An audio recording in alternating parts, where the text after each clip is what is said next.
సామాజిక అస్త్రం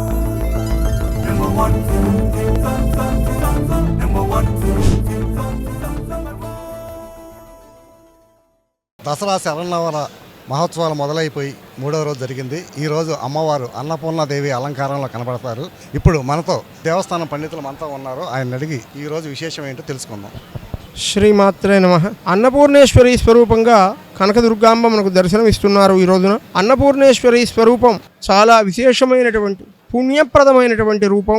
అమ్మవారు ఈ రూపంతో ఉండి 14 లోకాలకు కూడా పిపీలికాది బ్రహ్మపర్యంతము కూడా సకాలంలో షడ్రసోపేతమైనటువంటి భోజనం పెట్టి అందరినీ కూడా అనుగ్రహిస్తూ ఉన్నది. అటువంటి అమ్మవారి యొక్క దివ్య మంగళ అనుగ్రహ స్వరూప సందర్శనం చేత మనుష్యుడికి పుణ్యం చాలా విశేషంగా లభిస్తుంది. అమ్మవారి యొక్క అన్నదాన మహాపుణ్య విశేషం చేత అమ్మవారు తన చేత్తో వేసినటువంటి భిక్షతో శివుణ్ణి ఎన్నో రోజుల నుండి బాధిస్తున్నటువంటి బ్రహ్మహత్య పాపం తొలగిపోయి శివుడు శుద్ధుడైనాడు.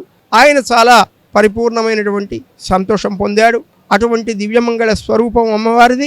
ఆ అమ్మవారు జ్ఞానప్రదాయిని. ఒకప్పుడు వేదవ్యాస మహర్షుల వారికి చాలా విశేషమైనటువంటి జ్ఞానాన్ని అనుగ్రహించింది. కాబట్టి ఆ పరమేశ్వరి యొక్క సందర్శనం చేత మరి అందరూ కూడా ఆహార ధాన్యాలకు కొరత లేకుండా సంవత్సరం అంతా ఆయురారోగ్యాలతో వైభవంతో చక్కటి భోజనం చేస్తూ క్షేమం పొందుతారు. అమ్మవారి యొక్క స్వరూపం అన్నదాన మాహాత్మ్యాన్ని చాటి చెబుతున్నటువంటి రూపం. ఒక చేతిలో అన్నపాత్ర, మరొక చేతితో గరిటను పుచ్చుకొని శివుడికి భిక్ష సమర్పిస్తున్నటువంటి స్వరూపంతో తల్లి మనకు దర్శనమిస్తారు. అటువంటి ఆ అమ్మవారి సందర్శనం చేసి అందరూ కూడా వైభవం పొందగలరు. ఈ రోజున అన్నదానం చేస్తే చాలా పుణ్య విశేషం.